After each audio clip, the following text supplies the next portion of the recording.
Gracias por continuar con nosotros y muy buenos días a quienes se integran ahora a Enfoque Matinal. Tenemos nuestra entrevista central del día de hoy al señor Fabricio Gómez Mazara, economista, investigador y catedrático de INTEC. Gracias por estar con nosotros. Ustedes pusieron hace poco, presentaron al público un informe en el que hablaba sobre la relación de la juventud y el empleo y el tema de la informalidad.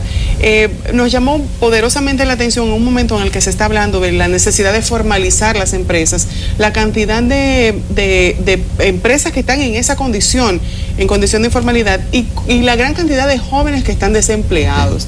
¿Qué temas específicos que se pudiera sacar de esta investigación que se hizo? Bueno, ante todo, buenos días, gracias por la invitación. Ustedes que se levantan muy temprano y yo que las veo acurrucadito y tranquilo en mi cama, pues ahora veo todo lo que cuesta levantarse temprano y estar lúcidas temprano, como ustedes acostumbran.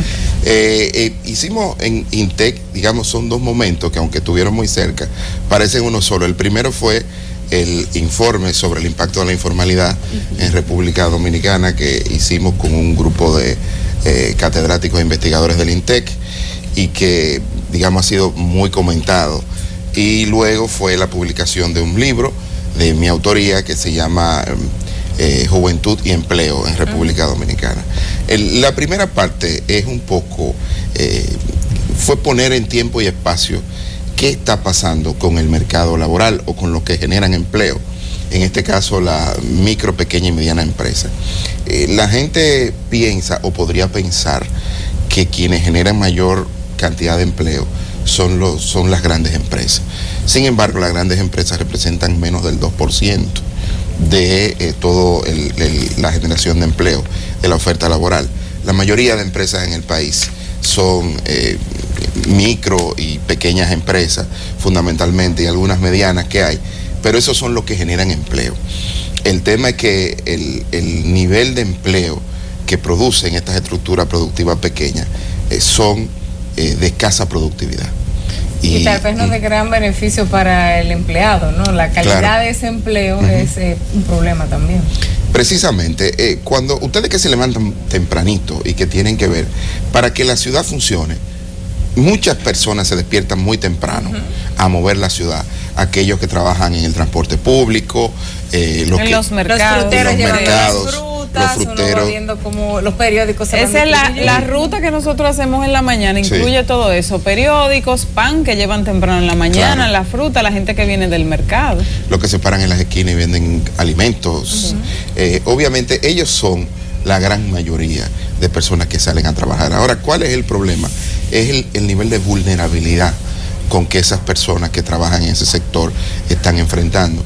Es decir, a diferencia de alguien que trabaja en el sector formal, que tiene seguro de salud y de riesgos laborales, así como de pensión, el hecho de que alguien que trabaja en la informalidad tenga un accidente laboral, pues puede conducir a su familia a la pobreza, por lo menos de manera transitoria. Tampoco el que tiene ese empleo formal tiene muy garantizado, aunque tenga el acceso a esos beneficios de la seguridad social, no tiene garantizado que eso va a terminar bien, ¿no? Claro, pero aquí hay un problema. ¿No ese es un desincentivo al empleo formal? No, lo que hay que decir es que hay dos maneras de medir cuando yo te hablo de ingreso, no te hablo del salario social, es decir, hay dos niveles de salario. Cuando tú comparas el salario de alguien que está en el sector informal con el del formal, aunque ganen lo mismo, que es muy difícil, porque usualmente el del sector formal tiene mayor ingreso. Sin embargo, el solo hecho de tú tener seguro de riesgo laboral y de salud implica que tú vas a tener que gastar menos de tu propio bolsillo para recibir esos servicios. Es decir, el gasto en bolsillo, como se llama el gasto en salud, es mucho menor para aquel que tiene aseguramiento que para aquel que no lo tiene.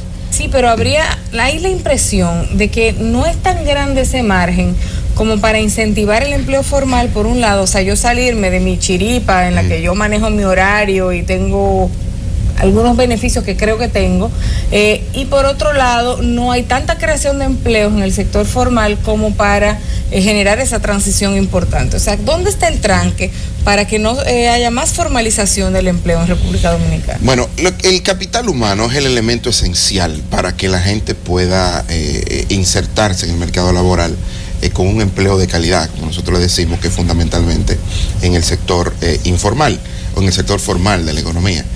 El problema nuestro es que esas personas que trabajan en el sector informal fundamentalmente tienen un nivel de escolaridad muy bajo.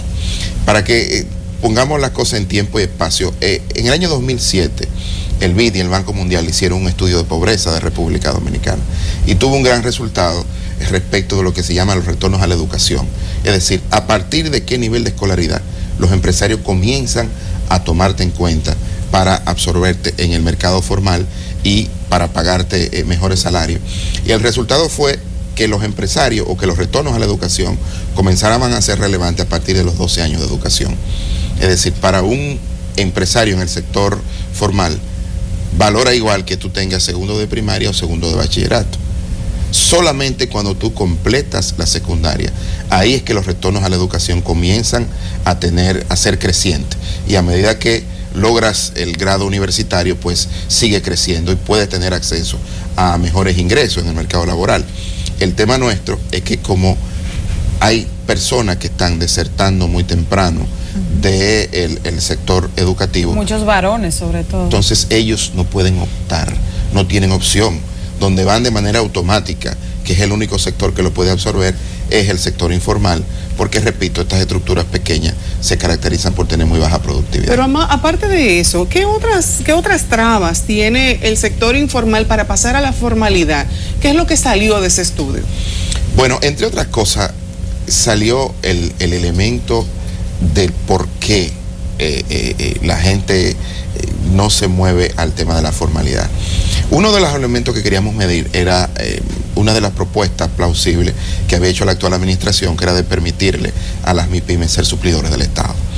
Y una de las preguntas que hicimos fue, ¿es usted suplidor del Estado? Y solamente un 7% dijo que era suplidor del Estado.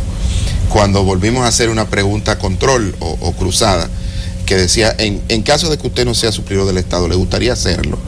Solamente un 52% dijo que sí y el 48% dijo que no. ¿Por qué? Cuando le preguntamos... Mala fama. Cuando le preguntamos... No pues, tienen confianza.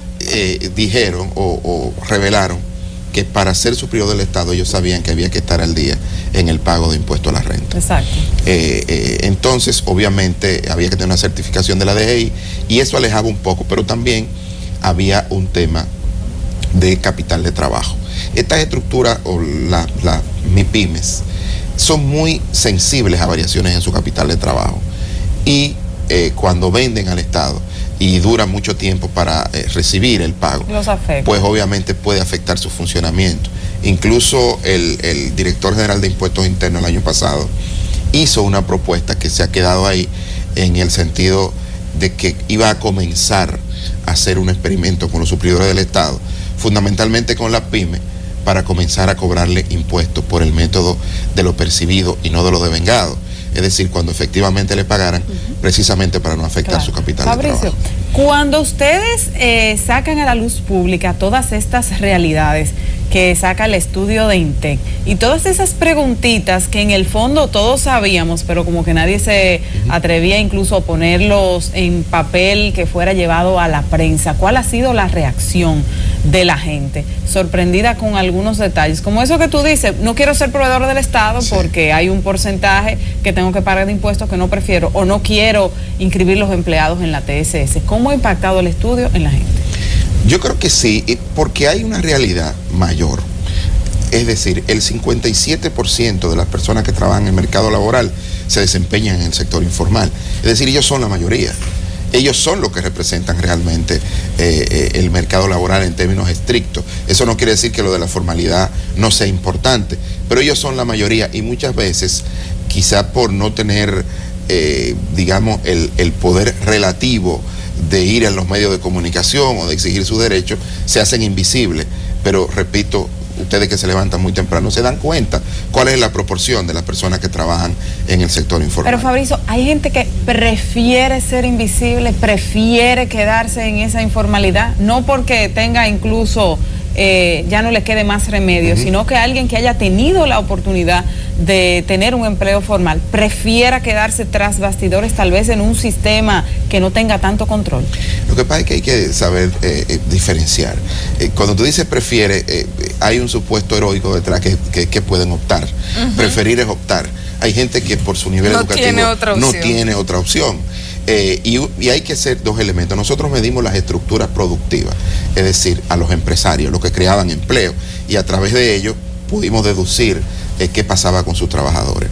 El hecho de que el 86% de las personas que trabajan en el sector informal perciba ingresos iguales o menores a 10,000 pesos y que 32% reciban ingresos iguales o menores a 7,000 pesos, te está hablando, cuando tú comparas eso con la canasta familiar del Banco Central, te está diciendo el nivel de precariedad con que ellos viven. Y hay un sector particularmente afectado que es el de los más jóvenes, los que tienen que empezar por primera vez y romper para entrar en ese mercado laboral.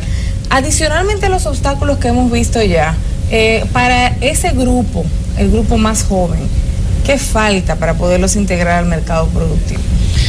Mira, nosotros estamos teniendo un serio problema. El tema de la inserción laboral de los jóvenes es un tema global, ni siquiera es un tema regional o de República Dominicana. Y es que ustedes que trabajan en los medios de comunicación saben el impacto que ha tenido en la forma de trabajar todo el tema del cambio tecnológico, cómo ha impactado.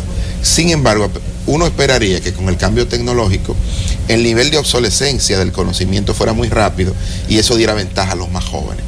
Sin embargo, estudios lo que han mostrado es que eso no elimina el valor de la experiencia. Es decir, a la hora de optar, casi siempre le piden a la gente que tenga mayor experiencia. O sea, hay mucha gente que tiene que estar respirando ahora. No, obviamente, porque la experiencia es un valor adquirido, ¿no? Y que no se puede desechar.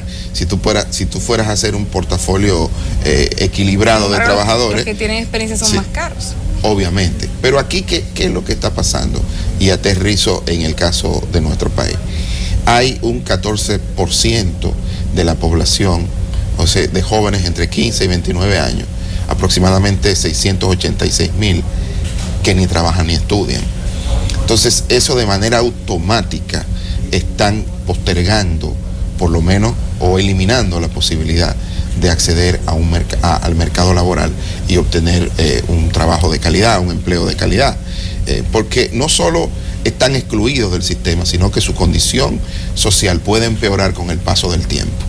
Porque miren qué pasa, hace 10 años, para tú ser un guardián, alguien que trabajara en seguridad, tú solo tenías que tener conocimiento de manejar un arma y algunos elementos de seguridad. Sin embargo, ahora necesitas saber leer y escribir, porque tienes que aprender a programar una alarma, a mirar un sistema de cámara, hacer un reporte, y para eso necesitas saber leer y escribir. Y si no sabes, queda también excluido de ese mercado.